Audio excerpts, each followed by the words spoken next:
जी प्रणाम। जय परशुराम। जय परशुराम। एक बार सभी साथियों से निवेदन करूंगा कि आज के इस लाइव को अपने अपने मित्रों तक शेयर करें, अधिक से अधिक ग्रुप तक शेयर करें, साथियों को इनवाइट करें, ज़्यादा से ज़्यादा साथियों को जोड़ें और इस लाइव चैट का हिस्सा बनाएं, ताकि मैं जो अपनी बात कहूँ वो समाज में दूर तक जाए और लोगों के बीच में जहानाबाद संसदीय सीट को लेकर और भाजपा जैसी पार्टी जिसको भूमिहार और ब्राह्मण समाज ने स्पेशली जिसको सींचा और छोटे से पौधे से वृक्ष बनाया, एक विशाल वृक्ष बनाया, आखिर ऐसी कौन सी नौबत आ गई कि जिस समाज ने उस वृक्ष को, छोटे से पौधे को सींच कर बड़ा वृक्ष बनाया, अब उसके भीतर इतनी खलबली मची हुई है इस समाज को लेकर, इस समाज के आक्रोश को लेकर। इन्हीं चंद विषयों पर मैं आप सबों के बीच में लाइव हूँ। तो मैं चाहता हूँ कि मैं अपनी बात रखूँ, इससे पहले आप लोग अपने और भी साथी जो आपसे जुड़े हैं, जो ये सवाल करते हैं, जिनके जहन में भी ये सवाल होता है, उनको भी आप मैसेज के माध्यम से इनवाइट करें। जितने भी समाज का ग्रुप है, खास करके जहानाबाद क्षेत्र से जुड़े लोग भी अधिक से अधिक शेयर करें। अन्य भी जो लोग बाहर भी रहते हैं, समाज को लेकर चिंतित रहते हैं या समाज के विषयों के प्रति उनका रुझान रहता है, समाज के प्रति जिनके दिल में जगह होती है, उनको भी जोड़ें, उन्हें भी इनवाइट करें,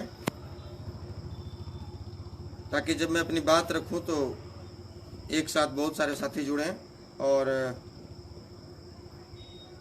बात को समझने का, संगठन के विचारधारा को जानने का, हमारी आगामी रणनीति को जानने का अवसर प्राप्त हो।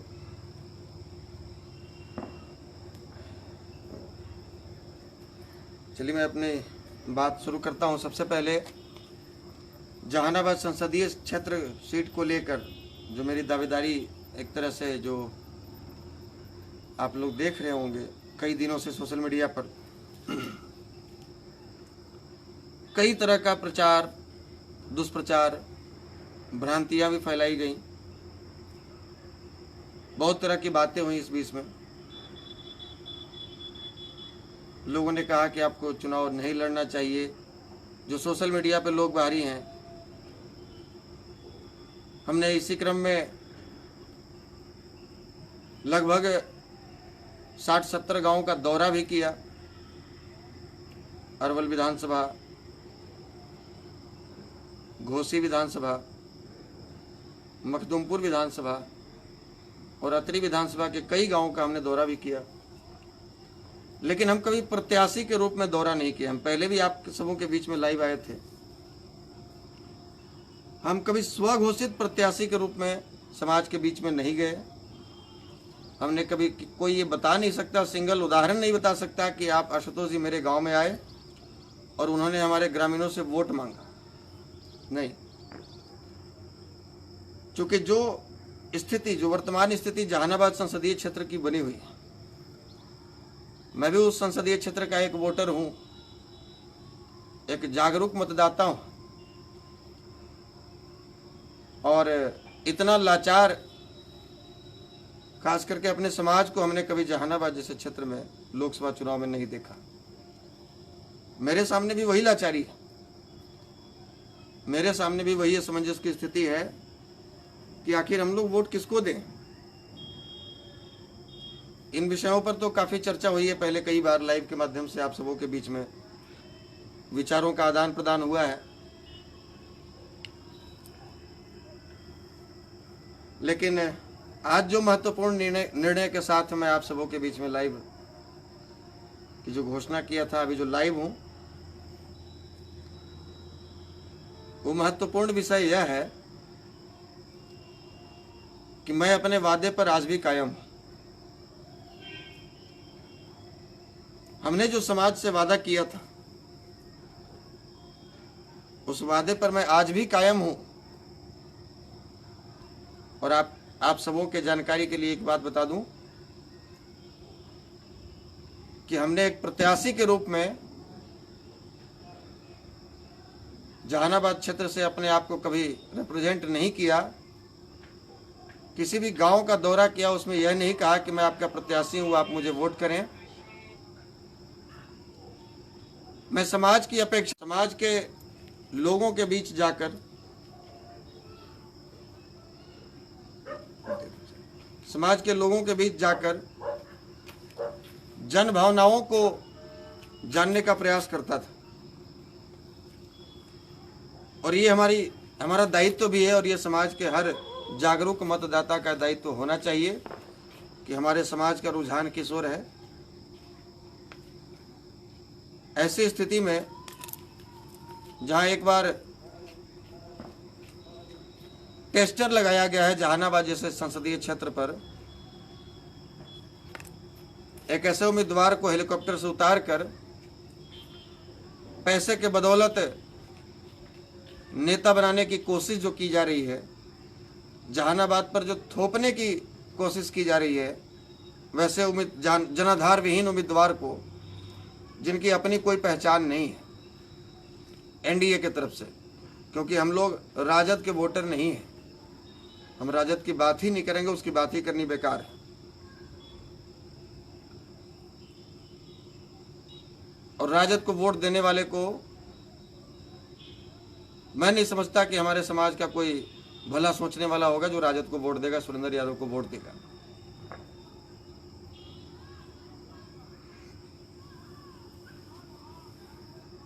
मैं जानता हूं कि जब आप राजनीति के क्षेत्र में आते हैं या सामाजिक कार्यों को भी जब करते हैं तो कई तरह का दोषारोपण आपके ऊपर होता है, कई तरह का मनगढ़ंत। मेरे खिलाफ थोड़ी ज़्यादा हुई है, क्योंकि हम लोग जिस समाज से ताल्लुकात रखते हैं, हिसाब से ज़्यादा बुद्धिजीवी समाज है। हमने आज सुबह एक पोस्ट भी डाला था सोशल मीडिया पे, जो भाई जुड़े हुए हैं वो देखे होंगे। हमने कहा था कि आज मैं यह जान पाया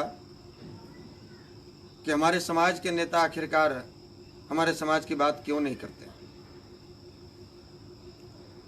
तकलीफ होता है, दुख होता है कि जिस समाज के लिए नौकरी त्याग करके, जिस समाज के लिए न जाने कितनी कुर्बानियां दी, न जाने कितने यातनाएं सही हमने, घर परिवार को त्याग कर समाज के बीच में दिल्ली से लेकर, झारखंड से लेकर, उत्तर प्रदेश से लेकर, बिहार के नेपाल बॉर्डर से लेकर यूपी बॉर्डर तक, जहां भी समाज के बीच में कोई घटना दुर्घटना होती है, कहीं सुख दुख की बेला आती है, कोई ऐसा समय होता है, तो सीमित संसाधन रहते भर में भी मैं प्रयास करता हूं कि वहां पर पहुंचूं, हमारी उपस्थिति वहां पर हो और अपने स्तर पर जितना हो सके समाज का काम आ सकूं।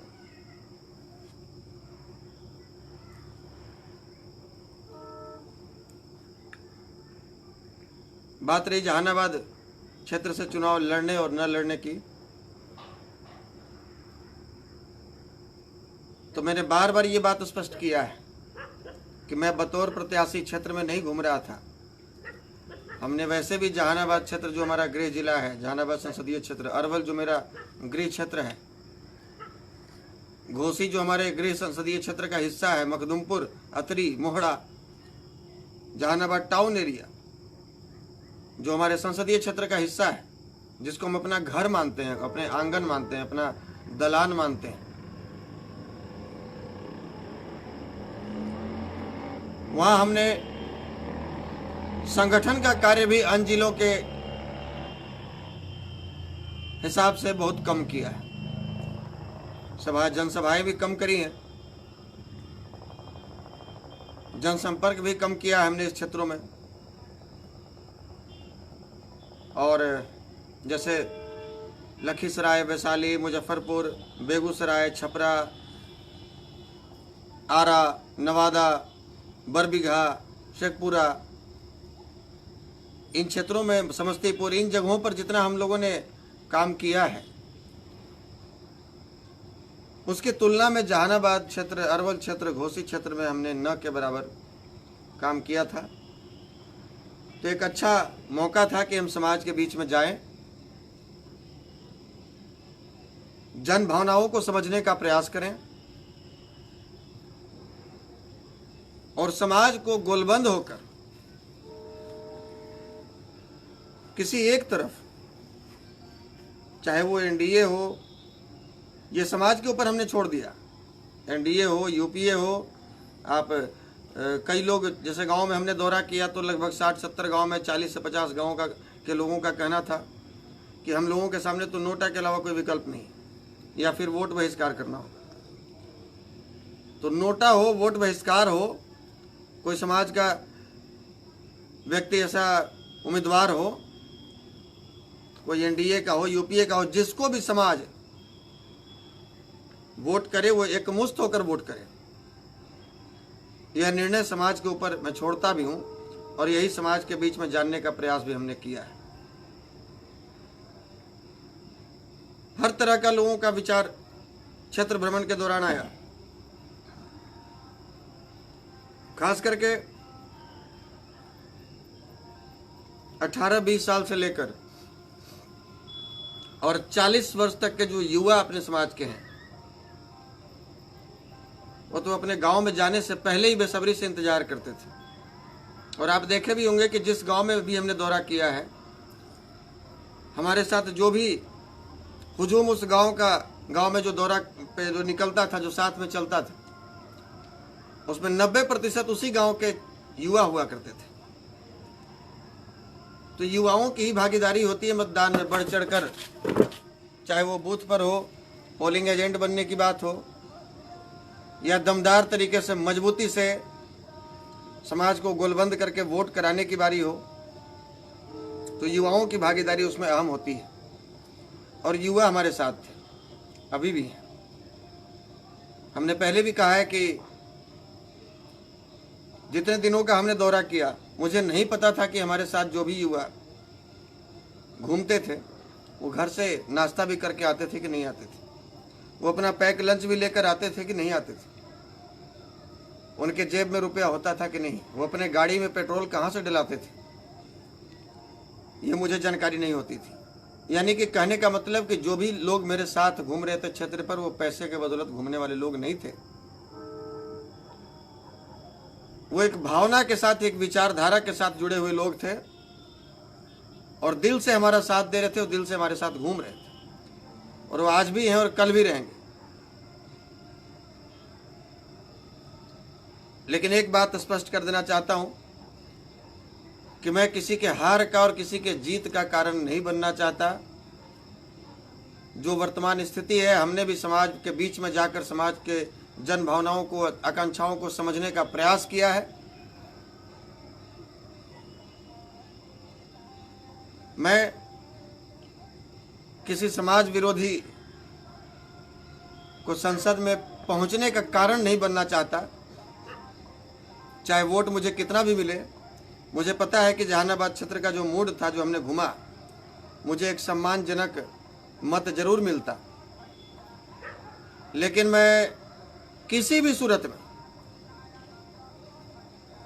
किसी के हार और किसी के जीत का कारण नहीं बनना चाहता। खासकर यूपीए प्रत्याशी का, राजद के प्रत्याशी का जीत का मैं कारण नहीं बनना चाहता, समाज में वोट के बिखराव का कारण नहीं बनना चाहता, और वो ढिकना अपने सर पर फुड़वाना नहीं चाहता, वो कलंक का टीका अपने माथे पर लेना नहीं चाहता। इसलिए मैं आज लाइव के माध्यम से आप सबों के बीच में यह आश्वस्त करने आया हूं। जो भाई लोग लगातार दोषारोपण कर रहे थे, कई तरह के 20-20 पेज का पोस्ट लिखकर, लंबा लंबा हमारे पूरे खानदान का इतिहास निकालकर, उनसे गुजारिश करना चाहूँगा कि हतोत्साहित होने की जरूरत नहीं है। मैं जहानाबाद संसदीय क्षेत्र से चुनाव नहीं लड़ने जा रहा। मैं जहानाबाद क्षेत्र से चुनाव नहीं लड़ने जा रहा हूं। हमने सब दिन खुलेआम मंच से कहा है कि मैं राजनीति से ऊपर समाज नीति को हमेशा रखूंगा। हमारे लिए इस कुर्सी से ज्यादा समाज सब दिन प्यारा होगा, और आज उसी नीति के तहत मुझे लगता है कि जहां तक निर्दलीय प्रत्याशी की बात हो रही है, तो जितना जन समर्थन हमको जहानाबाद में देखने को मिला, मैं खुद प्रत्याशी बनकर नहीं गया, लेकिन लोग जैसे ही क्षेत्र में जाते थे तो मुझे एक प्रत्याशी के रूप में देखते थे, क्योंकि बहुत लोग सोशल मीडिया जुड़े हुए हैं। सोशल मीडिया पर हमारे कई ऐसे बंधु, हमारे भाई, जो मुझे प्रत्याशी के रूप में लगातार प्रेजेंट कर रहे थे जहानाबाद क्षेत्र में। तो हर गांव तक ये मैसेज चला गया था, खास करके सभी गांव के युवा हमारे साथ जुड़े हुए हैं। तो जहां भी जाता था तो एक प्रत्याशी के रूप में लोग जितना प्यार, सम्मान और समर्थन देते थे बतौर निर्दलीय, मुझे लगता है कि अभी के जो वर्तमान स्थिति है, एक बांका से आदरणीय पुतुल देवी जी और एक सीतामढ़ी से माननीय माधव चौधरी जी के अलावा इस पूरे बिहार के 40 लोकसभा सीटों में किसी और निर्दलीय प्रत्याशी को इतना जन समर्थन नहीं मिल रहा होगा। इस बात को मैं विश्वास के साथ आपके बीच में रख रहा हूं, और मेरी बात पे विश्वास करें या न करें, समाज के बीच में जाकर आप पता करें। क्योंकि मैं जिन जिन गांवों का दौरा किया, अभी भी मेरे पास सैकड़ों गांव का लिस्ट है जहां से लोग हर रोज कॉल करते हैं कि आप मेरे गांव नहीं आते हैं, आप मेरे गांव में आइए, हम भी इसी संसदीय क्षेत्र के हैं, हम लोग आपका इंतजार कर रहे हैं, बेसब्री से इंतजार कर रहे हैं। या तो चुनाव के टाइम में नेताओं को कहना पड़ता है कि 2 जूता मार लीजिए, लेकिन गांव में घुसने दीजिए। लेकिन लोग हमें लगातार फोन करते हैं कि आप मेरे गांव क्यों नहीं आ रहे, हम लोग कब से इंतजार कर रहे हैं आपका। मुझे लगता है कि इतना प्रेम और स्नेह मिलने के बाद, इतना जन समर्थन मिलने के बाद, शायद ही कोई ऐसा व्यक्ति होगा जो अपनी दावेदारी पेश नहीं करेगा। लेकिन हमने कहा कि समाज में वोट बिखराव का कारण मैं नहीं बनना चाहता। मैं आज भी ये आश्वस्त हूं कि कोई भी बतौर निर्दलीय वहां से चुनाव लड़ेगा जहानाबाद क्षेत्र से, उनसे 3 गुना वोट में लाऊंगा। लेकिन फिर भी 1% भी अगर किसी कारण से सुरेंद्र यादव की जहानाबाद से जीत होती है, तो ये कलंक का टीका मैं अपने माथे से कभी धो नहीं पाऊंगा, समाज भी मुझे माफ नहीं करेगा।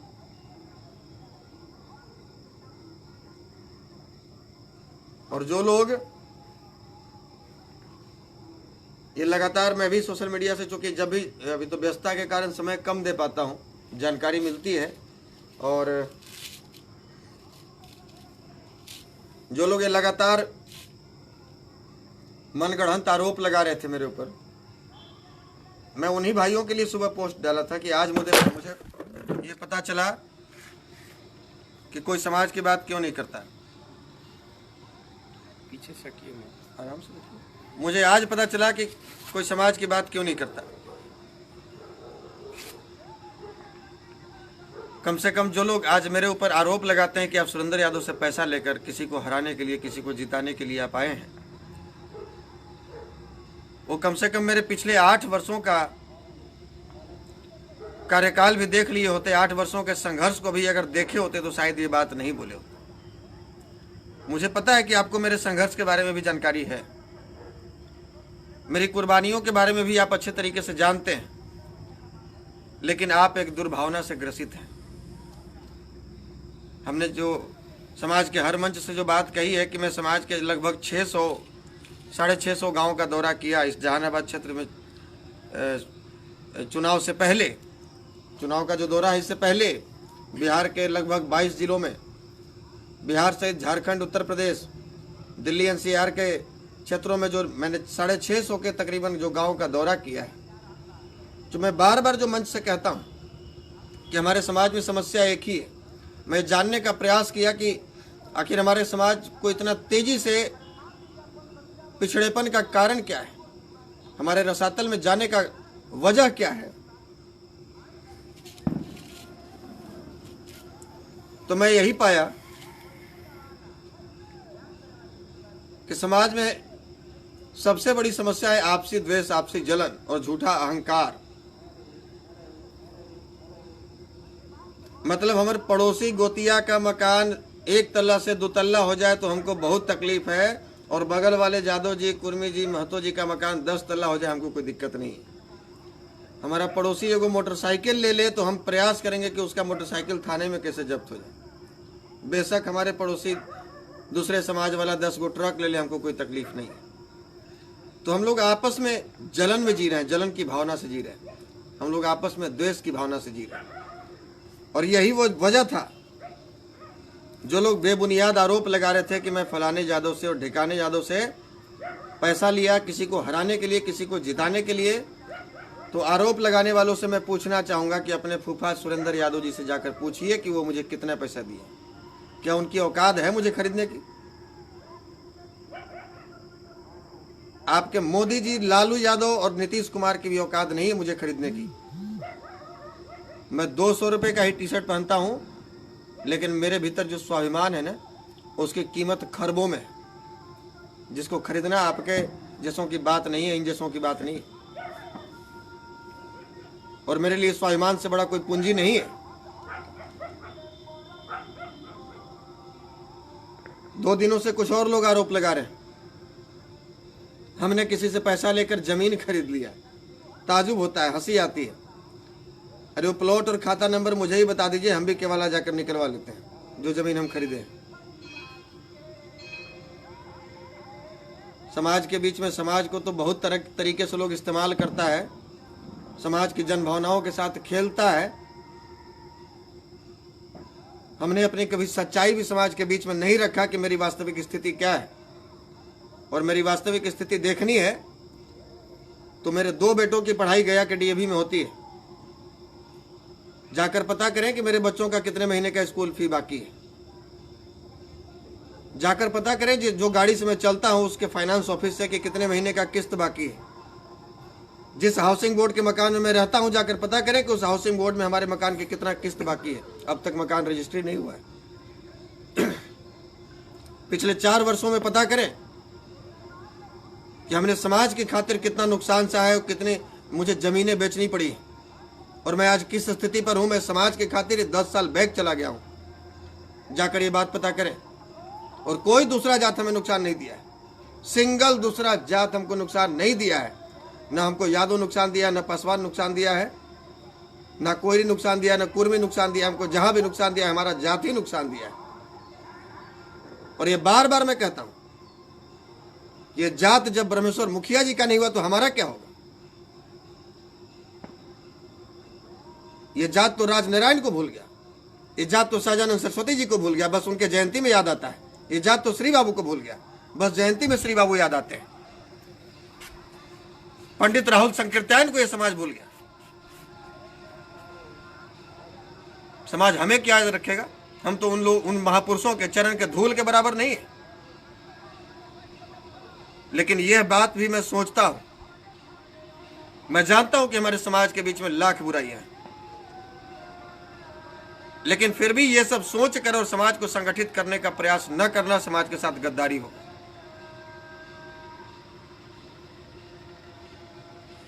और बहुत लोग कहते हैं कि लोग टूटते हैं, पुराने लोग बीच बीच में चले जाते हैं छोड़कर। मैं ये नहीं कहूंगा कि जो भी लोग छोड़कर गए वो सब के सब गलत ही थे।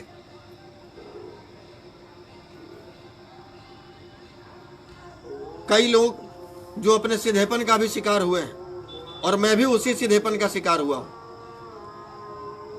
मैं भी शायद दिलो और दिमाग से फौजी हूं, जल्दी विश्वास कर लेता हूं। राजनेता वाली नीति मेरे भीतर नहीं है, नेताओं जैसा दोहरा चरित्र मेरे भीतर नहीं है, इसलिए शायद लोगों को पहचानने में भूल करता हूं। और जिनकी औकात एक प्रखंड और पंचायत लेवल की नहीं होती, उनको राष्ट्रीय और प्रदेश स्तर का पद देता हूं, तवज्जो देता हूं, उनकी पहचान बनाने की कोशिश करता हूं। हमसे बड़ा बेवकूफ कौन होगा? जिसको 2-4 कौवा कुत्ता तक नहीं जानता था, उसको 10, 20, 50, 100 लोग जानने लगते हैं इस मंच के माध्यम से, हमारे माध्यम से, हमारे साथियों के माध्यम से, और वो कल के डेट में हमारे खिलाफ ही बगावत शुरू कर देता है।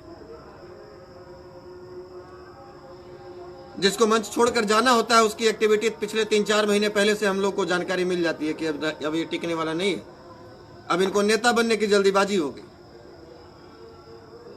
अभी हर 2 दिन पर लाइव आएंगे, हर रोज खाली पोस्ट डालेंगे, नए नए फोटो डालेंगे, उतने से समाज का कल्याण हो गया।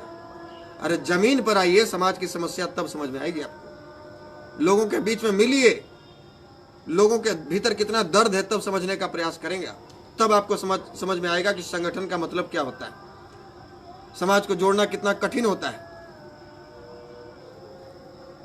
एक दिन दौरा करते हैं तो 20 बार गिनवाते हैं कि फलाने से फलाने जगह गए, और एक एक दिन में 3 बार दौरा करता हूं पिछले 8 वर्ष से। हमने कभी गिनवाया आपको? कोई कोई दिन 500 किलोमीटर का दौरा होता है। हम भी कोई लोहा का बने हुए शरीर वाला व्यक्ति नहीं है, इसी हाड़ मांस का बना हुआ हमारा भी शरीर है। हमारे भी शरीर में दर्द होता है, तकलीफ होती है, हमारे भी गाड़ी का ईंधन जलता है, हमारे भी बाल बच्चे हैं, हमारा भी परिवार है, हमारे भी बूढ़े माँ बाप का इलाज कराना होता है। उसके लिए कौन सोचेगा? 2 4 5 लोगों को छोड़कर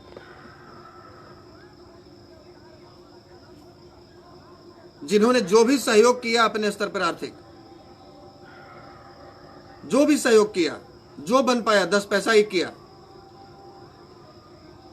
उनके प्रति मैं आभार प्रकट करता हूं और आजीवन उनका आभारी रहूंगा। लेकिन जो लोग दोषारोपण करते हैं हर रोज आकर, उन्होंने कभी इसके बारे में सोचा है कि हमारा भी परिवार है, हमारे पीछे भी हमारे बाल बच्चे भविष्य हैं। मैं समाज का भविष्य बनाने की कोशिश कर रहा हूं, लेकिन हमारे बच्चों का भविष्य कौन देखेगा? कभी सोचा है? कभी देखा है आपने स्कूल में जाकर कि हमारे बच्चों का कितने महीनों का फी बाकी है?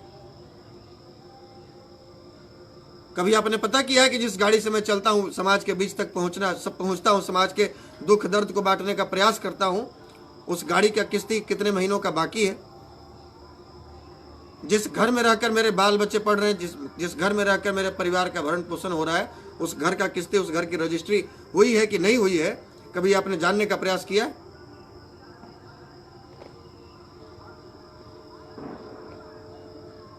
और एक बात और देखने को मिलता है कि संगठन में पद दे दीजिए तो पद लेने से पहले इतने एक्टिव रहेंगे जैसे लगता है कि संगठन का सारा भार अपने सिर पर ही उठाए हुए हैं, और पद मिल गया उसके बाद लगता है कि बस अब तो संगठन का दायित्व है, हमें पद दे दिया, अब तो हमको बस, अब तो नेता बना दिया संगठन। तो संगठन का यही काम बच गया है कि आपको राष्ट्रीय स्तर का, अंतर्राष्ट्रीय स्तर का नेता बनाए, पद बनाए, और बाद में संगठन बाहर निकाल दे, ताकि आप बाहर जाके और दुगनी ताकत से बगावत शुरू कर दीजिए। क्योंकि संगठन के रहते भर में तो आप कभी नहीं किए। लोग बगावत करते हैं जो समाज की भावनाओं को कभी समझने का प्रयास नहीं किए। संगठन का मतलब जिन्हें आज तक समझ में नहीं आया, पद भले ही ले लिए, और कहीं ना कहीं हमारी भी गलती रही है कि हम इंसान को परख नहीं पाते। 2 4 बार बढ़िया से बोल दिया,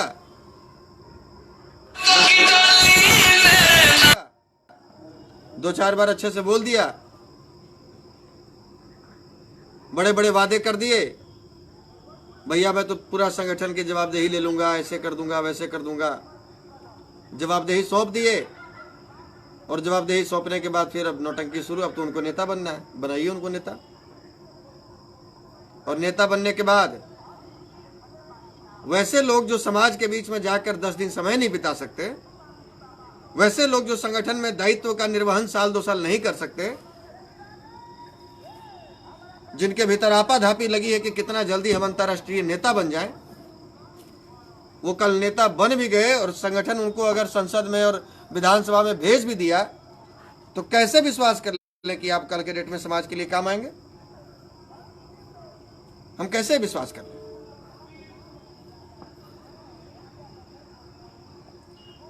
दूसरी बात, कई लोगों का सवाल था कि ठीक है आप जहानाबाद से चुनाव नहीं लड़ेंगे तो किसको सपोर्ट करेंगे। हमने साफ साफ कह दिया, समाज स्वविवेक से काम ले, समाज का जो सामूहिक निर्णय होगा वो हमारे लिए सर्वमान्य होगा। लेकिन मैं ये कोशिश जरूर करूंगा कि चाहे समाज के कोई मजबूत दावेदार को सपोर्ट करके किसी भी क्षेत्र में, जहानाबाद की बात हो, सीतामढ़ी की हो, पाटलिपुत्रा की हो, मुजफ्फरपुर की हो, वैशाली की हो, समस्तीपुर की हो, या आपको उजियारपुर की हो, या फिर कोई भी क्षेत्र शिवहर को लेकर हो, या सीतामढ़ी को लेकर हो, महाराजगंज को लेकर हो, कि समाज के कोई मजबूत दावेदार कैंडिडेट जिनके समाज के बीच में एक अच्छी पैठ हो, समाज के बीच में एक सकारात्मक सोच जिनके प्रति लेकर हो, वैसे व्यक्ति को तन मन और धन से समर्थन करके संसद में पहुंचाने का काम किया जाए। संसद में अगर नहीं भी पहुंच पाए तो कम से कम समाज का संगठित होकर वोट उनको मिले, ताकि जिस पार्टी ने हमारी उपेक्षा की है, जिस पार्टी ने हमारे भावनाओं के साथ खिलवाड़ किया है, उसको एक मजबूत और कड़ा संदेश पहुंचे, ताकि 2024 के लोकसभा चुनाव में, 2020 के आगामी बिहार विधानसभा चुनाव में वो हमारे साथ इस तरह का धोखा देने का प्रयास न करे, हमारे भावनाओं के साथ खेलने का हिमाकत न करे। चाहे वो जिस सीट पर अगर कोई मजबूत दावेदार नहीं है, जनता की भावना उसके साथ नहीं जुड़ी हुई है, जनता के बीच में लोकप्रिय नहीं है, जनता उसको देखना पसंद नहीं करती, खासकर समाज के लोग अगर कि वैसे लोग उम्मीदवार बने तो वैसे लोकसभा सीटों पर मैं तो कहूंगा कि समाज संगठित होकर नोटा को दे, ताकि एक कि भाई समाज अब हमारा जागरूक हुआ है, आप हमारी अनदेखी कीजिएगा तो हम भी आपकी अनदेखी कर देंगे। दूसरा जो पॉइंट हमने लिखा था आज के लाइव आने का, जो विषय था हमारा, तो भाजपा के भीतर जो अभी खलबली देखने को मिल रही है, वो खलबली दूर करने का प्रयास भाजपा शीर्ष नेतृत्व की तरफ से किया जा रहा है, राष्ट्रीय अध्यक्ष अमित शाह जी की तरफ से किया जा रहा है, अपने आप को गुजरात के तेली कहने वाले माननीय प्रधानमंत्री जी के माध्यम से किया जा रहा है। तो भाजपा ये सुन ले, भाजपा के शीर्ष नेतृत्व ये कान खोलकर सुन ले कि महाचंद्र बाबू को हेलीकॉप्टर मुहैया करा देने से, सीपी ठाकुर जी को जहानाबाद का प्रचारक बना देने से और माननीय सच्चिदानंद राय जी के लिए स्पेशल फ्लाइट का व्यवस्था कराकर दिल्ली बुला लेने से समाज के बीच में आप डैमेज कंट्रोल नहीं कर सकते। समाज इनसे नहीं है, ये समाज से है। अगर मैं आज कहूं कि समाज के लिए मैं इतना संघर्षरत हूं और समाज हमसे है, तो हमारी गलतफहमी हो। हम समाज से हैं और समाज के बीच में इन्हें जाना था, पहले इन्होंने समाज के बीच में जाना था और समाज की भावना क्या है पहले ये जानने का प्रयास करते। तो सच्चिदानंद जी को आश्वासन मिल गया कि आपको पैसे के बदौलत राज्यसभा सांसद बना देंगे।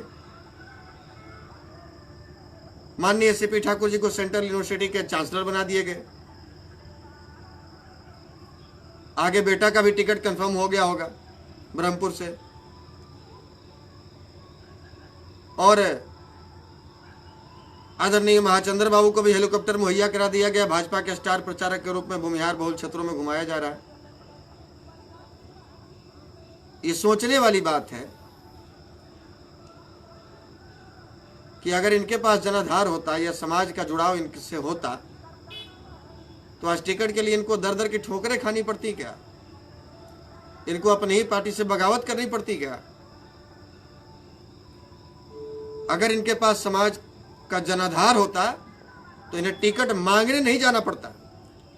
बड़ी बड़ी पार्टियां इनके दरवाजे तक टिकट लाकर पहुंचाती और टिकट अगर नहीं पहुंचाती तो ये लोग निर्दलीय भी चुनाव लड़कर संसद में पहुंच सकते थे और मजबूती से समाज की बात को, समाज की भावनाओं को संसद में रख सकते थे। भाजपा शीर्ष नेतृत्व आज अब भी गलत है और इस 2019 के लोकसभा चुनाव में इसका परिणाम तो भुगतेगा ही भुगतेगा।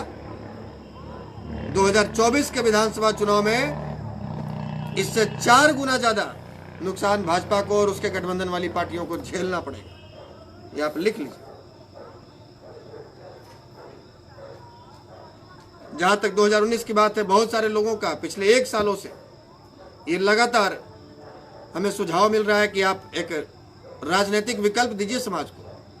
आज हम लोग विकल्पहीन है, इसलिए कभी कांग्रेस को पकड़ते हैं, कभी भाजपा को पकड़ते हैं, कभी रामविलास का झोला ढोना होता है, कभी नीतीश का झोला ढोते हैं, कभी तेजस्वी को नेता मानने को तैयार हो जाते हैं, कभी कुशवाहा जैसे आधार विहीन नेता के पीछे घूमना पड़ता है, कभी जीतन राम मांझी जैसे अनपढ़ों के पीछे पीछे घूमना पड़ता है। तो समाज के बीच में विकल्प नहीं है। तो जो भी माननीय समाज का वोट लेकर संसद में पहुंचे, विकल्प ये बना सकते थे, नहीं बनाए। यही कारण हुआ है कि समाज से इनका एक जो लगाव था वो कटता गया है।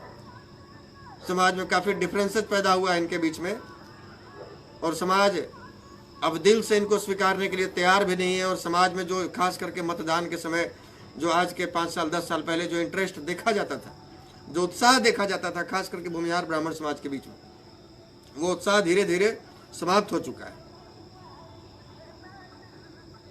तो मैं इतना ही कहना चाहूंगा कि इस लोकसभा में तो स्वविवेक से काम लिया जाए। हाँ, मैसेज जरूर दिया जाए। उस पार्टी ने हमारी उपेक्षा की है, उस पार्टी ने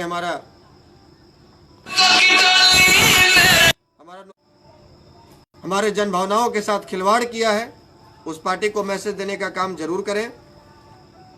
लेकिन ये बात भी मैं कहना चाहूंगा कि 2020 में इस लोकसभा चुनाव के बाद पटना के गांधी मैदान में एक बड़ा जनसमूह, बड़ा हुजूम के साथ में एक भव्य रैली का, एक भव्य जनसभा का आयोजन किया जाएगा। और समाज के बीच से फिर भी, मैं आज भी समाज के बीच में जो जहानाबाद क्षेत्र में घूम रहा था, समाज का आदेश लेने के लिए घूम रहा था। पटना समाज की अगर इच्छा होगी, समाज का अगर आदेश होगा, तो 2020 में समाज को एक विकल्प भी दिया जाएगा। और मजबूती के साथ में हम लोग ये प्रयास जरूर करेंगे कि बिना हमारे सहयोग के किसी की सरकार न बने बिहार में। बहुत देर से आप सभी भाई हमारे साथ जुड़े हुए हैं। अपना बहुमूल्य समय देने के लिए आप सभी भाइयों को मैं दिल से धन्यवाद देता हूं। और अभी साकेत भाई अपना कुछ विचार आप सबों के बीच में रखेंगे। जय परशुराम, प्रणाम आप सभी को। जैसा कि आप अभी देख रहे हैं, जहानाबाद संसदीय सीट पर एक महत्वपूर्ण निर्णय के साथ हमारे राष्ट्रीय अध्यक्ष आशुतोष भैया अभी आए, और उन तमाम दुष्प्रचार, उन तमाम भ्रांतियों को पूर्ण विराम एक प्रकार से लगा दिया गया है। और उन तमाम निराधार आरोप लगाने वाले लोगों से मैं आपसे यही विनती और प्रार्थना करता हूं कि इस प्रकार के जो दुष्प्रेरित मनोभावना से जो व्यक्ति काम कर रहे हैं समाज के बीच, और इस प्रकार के गलत संदेशों को फैला रहे हैं, उन हर एक व्यक्ति से आप जवाब मांगिए। तो निराधार आरोपों से बचना चाहिए। और जो सकारात्मक पहल हम लोगों ने की है, आज कहीं ना कहीं ये संगठन और आशुतोष भैया का काम शायद हजारों जो ब्रह्मर्षि संगठन दिल्ली से लेकर और कलकत्ता तक और हर जगह जो बने हुए हैं, उनमें अगर कोई संगठन आज जमीनी रूप से काम कर रहा है तो वो मात्र यही संगठन है। और इस संगठन की ताकत आपका विश्वास है, और इस संगठन से जुड़े हुए हजारों युवाओं की भावना है, समाज की भावना है, समाज की मनोदशा है, जो इस संगठन की शक्ति बनी हुई है। तो इस शक्ति के संवर्धन में आप सभी अपना योगदान दें, और पॉजिटिवली हम लोग समाज को एक करके और अपनी सामाजिक और राजनीतिक प्रभुत्व को वापस लाने के लिए हम एक सूत्र में, एक धागा में, एक माला में स्वयं को पिरोकर उस काम को अंजाम दे, उस यज्ञ को संपन्न करें। बहुत बहुत धन्यवाद। धन्यवाद। जय परशुराम, जय भारत, जय जय।